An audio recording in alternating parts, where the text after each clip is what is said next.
Ayan, hindi naman tayo nagbebenta ngayon mga kaibigan. Looking for naman tayo sa ganitong model ng Kia Carnival. Yan, kasi ito, nung mabili ko, gustong gusto nung mga anak ko, pati ni Mrs.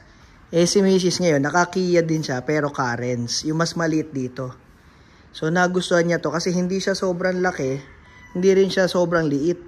Tapos, ipapakita ko sa inyo yung loob nito. Hindi rin siya mababa. Yung Kia Carens kasi, medyo mababa yun eh. Mga hanggang dito lang niya yun. Yan. Parang kala mo kotse na medyo pinahaba, ginawang 7-seater. Pero ito, saktong-sakto to. Parang soccer mom to ang datingan mo rito. Kahit anong ikarga mo rito, mga dadali mo sa soccer field yung anak mo, yung mga ganyan. Mag-grocery ka. Yan ang bagay na bagay sa kotse na to. So, pakita ko lang sa inyo. Ito ay parang base model pa ito kasi manual transmission. Automatic ang hinahanap natin mga kaibigan. Yun yung may fog lights, tapos mas maraming features. Ito basic pa lang, pero papakita ko na sa inyo. Ito yung mga kalaban ng Innova eh. Palagay ko kasi diesel siya, tapos maraming nakakasakay. So manual pa ito. Tingnan nyo yung features nito. Hindi pa ito yung top of the line. So power windows. Yung locks din. Side mirror. Pwede mong buksan yung ilaw sa likod. Yan. May control ka. Kahit paglaruan ng mga bata, pwede mong i-off. Hindi nila yan mabubuksan. Pakita ko sa inyo. Yan. Pag binuksan natin yung pinto, yan. Naka-door. Pag in-on mo, yan. On lang yan. Kahit sarado pinto, pwede mo siyang buksan. So, nasa iyo ang full control. Tapos, yung sa gasolina, ito, pinipindot lang. Ito ang upuan. Pwedeng tumangkad, pwedeng bumaba. Ito, buksan muna natin ilaw madilim dito eh. So, ayan ang gauge niya. Grabe din pagkasariwa nito, nabili ko na to. Tingnan nyo yung gaspang naman ni Belo. Napaka-fresh. Tingnan nyo yung dashboard. Ayan, sariwang-sariwa. 2013, 2014 ito. Kung hindi ako nagkakamali. Tapos, ayan, mayroon pa ritong sabi nga nung tropa natin ay conversation mirror. Yan. Kita mo lahat ng sakay mo dyan. Pwede kayo mag-usap. Hindi ka na kailangan lumingon. Kita mo silang lahat. Maliban sa sarili mo. Yan. Conversation mirror. Sabi nung tropa natin. So akala mo na walang ka na ng lagayan ng shades dahil dyan. No? Mayroon pa rin yan mga kaibigan. Eto. Grabe yan. No? Pwedeng shades. Pwedeng RFID. Naka-plastic po. Ang sarap din ng suspension nito. Grabe, ang sarap din sakyan. Tapos, ayan, yung aircon. Di ko na kasi nakasagad kasi sobrang lamig ng aircon. Front temp. Saka yung sa likod. Ayan. Pwede mo rin kontrolin yung blower dito. Sa likod, tsaka sa harap. Yes, ito, lagayan. Pwedeng cellphone. Kasha, dalawang cellphone. iPhone, kasha. Sobra pa. Charging, tsaka cigarette lighter, dalawa. Isa. Dalawa. Lagayan ng barya. O kaya ashtray sa ibang mga tao. Ito pa. Lagayan ng inumin. Laki, no? Kasya dito yung yung Stanley ng Starbucks, yung sobrang laki. Ganto katangkad yun. Kasya siya. Tinesting ni Mrs. Kaya lalo niya nagustuhan. Sabi niya, pag kasya to, ihanap mo ako ng ganito. Sabi ko, sige. Paglagay niya, kasyang-kasya yung Stanley na malaking inuman. Grabe.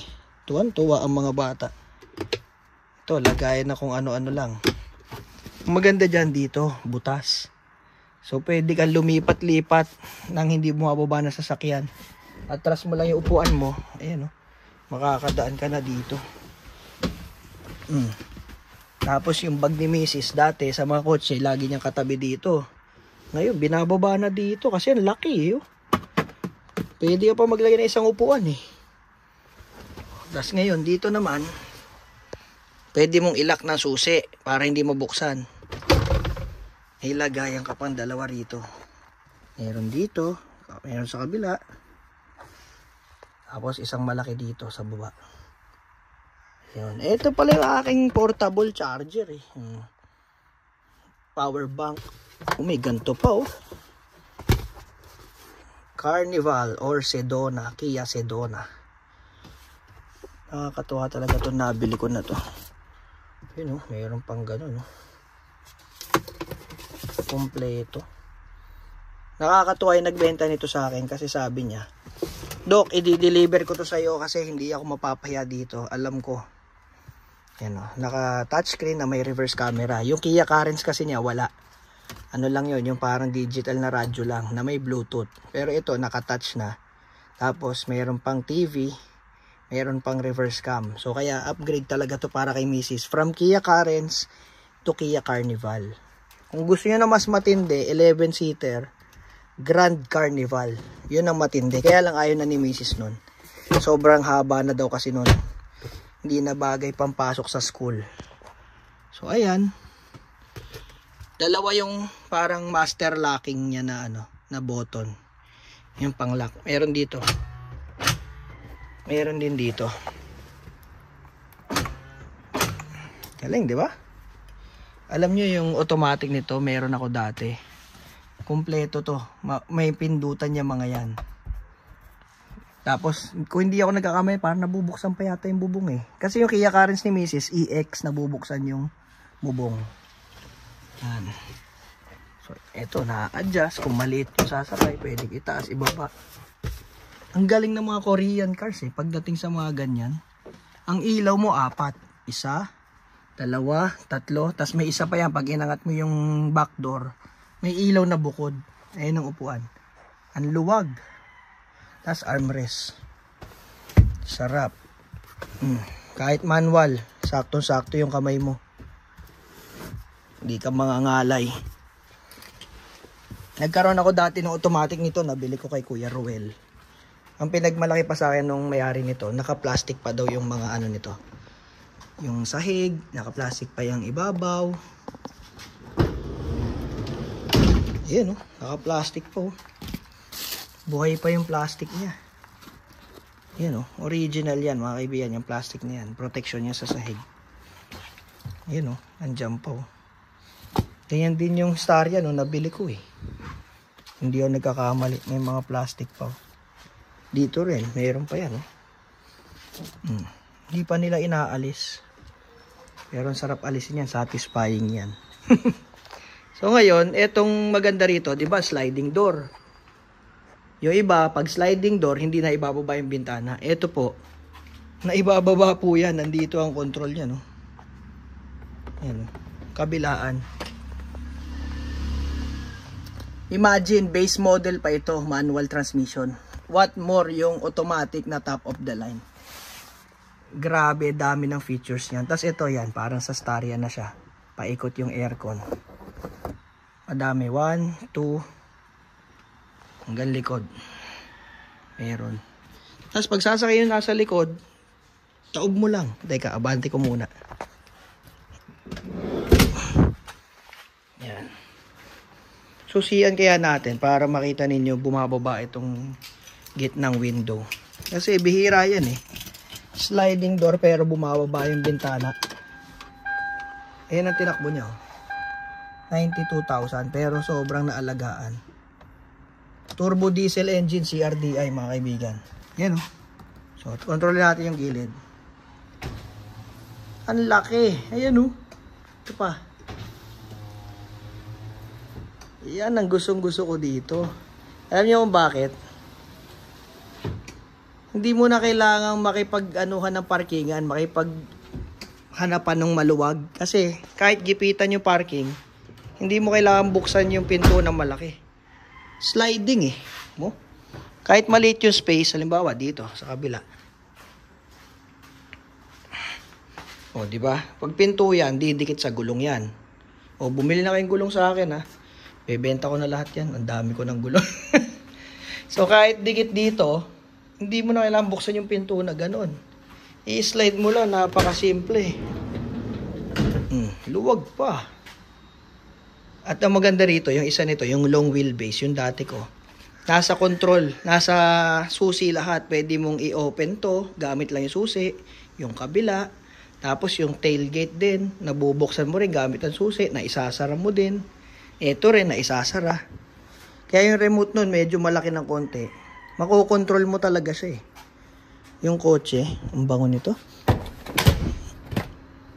Ayan. So kung gusto mo dumaan dyan, teka.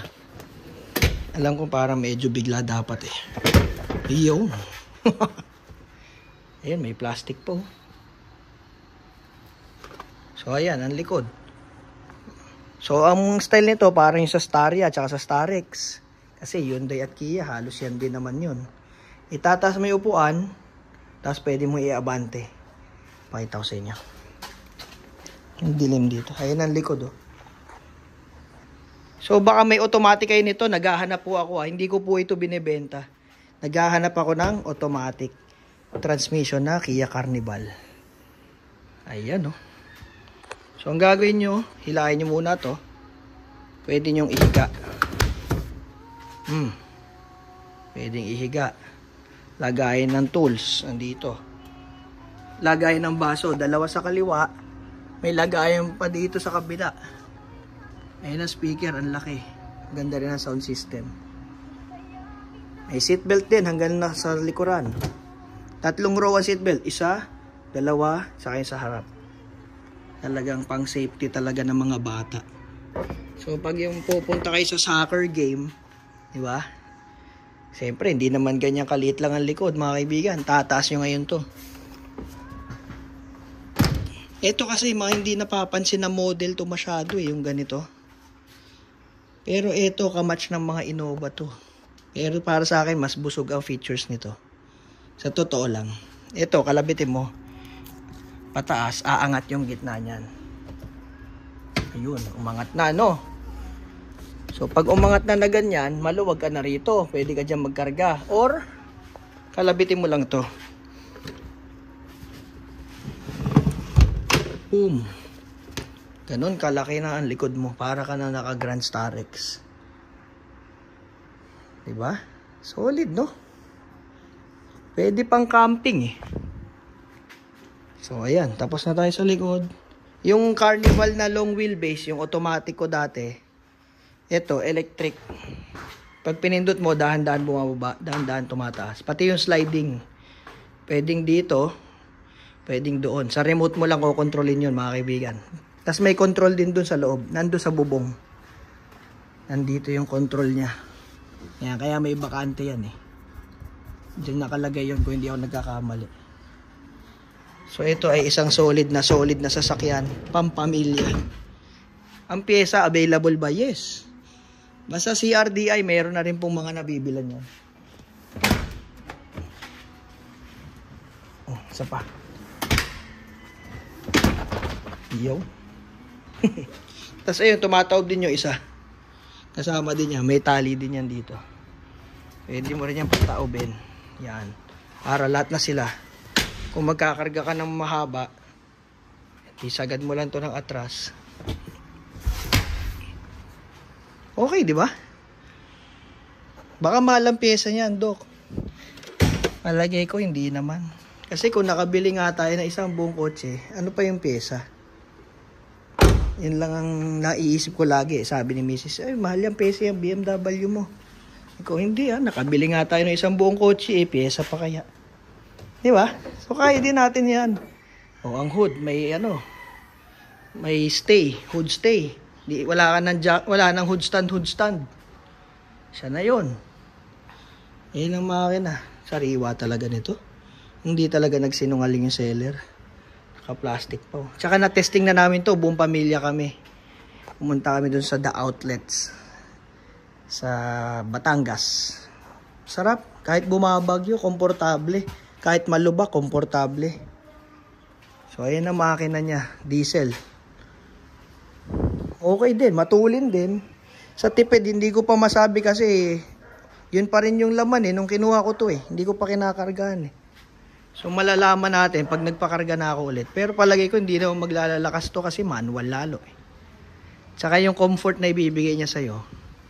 Yung features din, napakalamig na aircon, ang laki ng space. Pwede na. Nasa magkano ba yung mga ganito? So, naglalaro lang yan sa mga 300, 400 plus. Diba? Presyong Innova na luma, pero 2014, 2013 ka. Yung Kia Carens ni Mrs. 5 holes lang yun. Ito mas heavy duty ng konti. 6 holes ang mags nito. 6 holes. Tapos disc brake, harap at likod. Yan o. Naka disc brake ang harap at likod nito. Kaya talagang malakas promeno. Tapos yung parking brake niya, parang sa ibang mga Mercedes. Hinihila. No? Teka lang ha. Yan, ito. Tapos tatapakan mo pag magpapark ka.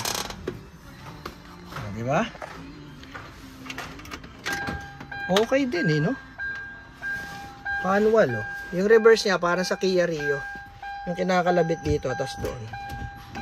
Yan. Ang sakit sa tenga. O, yun lang. Hindi pala to binibenta, mga kaibigan. Baka itanong ninyo, ha?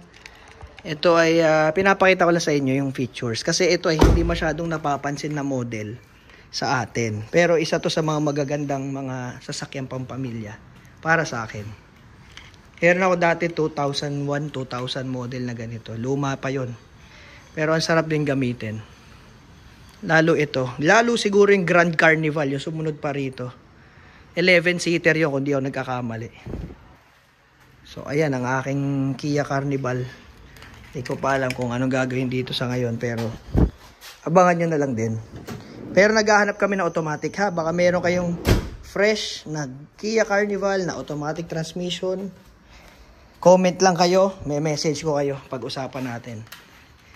Yan, Carnival. Ayan yung likod niya. Ayan. Ayun lang po.